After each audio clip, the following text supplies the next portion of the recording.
بسم اللہ الرحمن الرحیم۔ السلام علیکم۔ ایک روز سلطان محمود غزنوی نے سوچا کہ کیوں نہ اپنے اراکین سلطنت کی عقل و فہم کا امتحان لیا جائے۔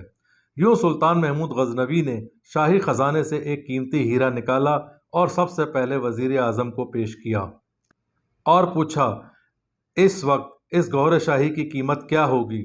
تو وزیر نے کہا، جان کی امان پاؤں، یہ بہت قیمتی ہیرا ہے۔ اگر 200 گدھوں کو سونے سے لاد دیا جائے تو اس سے بھی زیادہ قیمتی ہوگا۔ سلطان محمود نے فرمایا، واقعی اگر یہ اتنا قیمتی ہے تو میرے حکم سے اسے ریزہ ریزہ کر دو۔ مگر وزیر نے یہ کہہ کر انکار کر دیا کہ میں خزانے کا خیر خواہ ہوں، اس طرح ضائع نہیں کر سکتا۔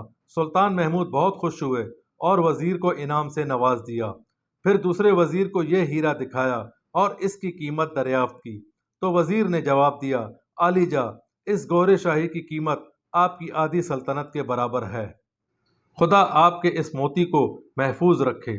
بادشاہ نے اس وزیر کو بھی یہی حکم دیا کہ اس قیمتی گوہر شاہی کو ریزہ ریزہ کر دے، مگر اس وزیر نے بھی وہی جواب دیا کہ بادشاہ سلامت، یہ گوہر شاہی مجھ سے ریزہ ریزہ نہیں ہوگا، کیونکہ میں سلطنت کے خزانے کو نقصان نہیں پہنچا سکتا۔ بادشاہ خوش ہوئے اور شاہی روایت کے مطابق وزیر کو انعام سے نواز دیا۔ پھر بادشاہ نے 65 اراکین سلطنت کو طلب کر کے ان کے سامنے یہی معاملہ رکھا۔ ہر وزیر نے یہی کہا کہ ہم شاہی خزانے کو نقصان نہیں پہنچا سکتے۔ سلطان غزنوی نے سب کا امتحان لینے اور انعامات دینے کے بعد اپنے غلام ایاز کو طلب کیا اور موتی اس کے ہاتھ میں رکھ کر پوچھا کہ سب نے یہی کہا ہے کہ موتی بہت قیمتی ہے، مگر میں جاننا چاہتا ہوں کہ ایاز کے نزدیک اس موتی کی کیا قیمت ہے؟ تو ایاز نے بھی وہی جواب دیا جو تمام وزراء کا تھا۔ پھر سلطان نے ایاز کو حکم دیا کہ اس موتی کو چکنا چور کر دو۔ ایاز ایک زیرک شخص تھا، فوراً ہی سلطان غزنوی کی بات سمجھ گیا کہ سلطان میرا امتحان لے رہا ہے، مگر سلطان محمود غزنوی کا حکم ملتے ہی ایاز نے ہیرا توڑ دیا اور انعام کی بھی پرواہ نہ کی۔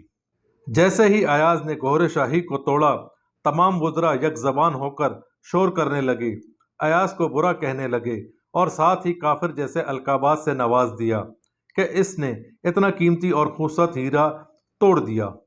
مگر ایاز کے جواب نے سب کو لاجواب کر دیا اور کہنے لگا، میرے محترم بزرگوں، میرے لیے بادشاہ کا حکم سب سے زیادہ قیمتی ہے، نہ کہ اس موتی کی قیمت، کیونکہ تمہاری نظر موتی پر تھی مگر میری نظر سلطان کے حکم پر۔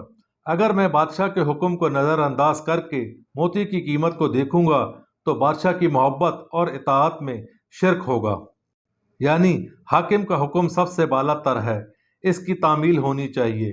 چونکہ ایاز کو بادشاہ سے محبت تھی جبکہ وزیروں کو اپنی تنخواہوں اور کرسیوں سے محبت تھی، یہ فہم و عقل جو ایاز کے اندر تھی وہ اپنی ذات محبت کا اندازہ تھا۔ اس لیے تو کہتے ہیں شیطان عابد تھا مگر عاشق نہیں تھا۔ اس نے اللہ کے حکم پر اعتراض کیا اور جنت سے محروم ہو گیا اور رہتی دنیا تک رسوا ہوتا رہے گا۔ چینل کو سبسکرائب کریں، ویڈیو کو لائک کریں اور اپنے گرد و نواح کے لوگوں کا خیال رکھیں۔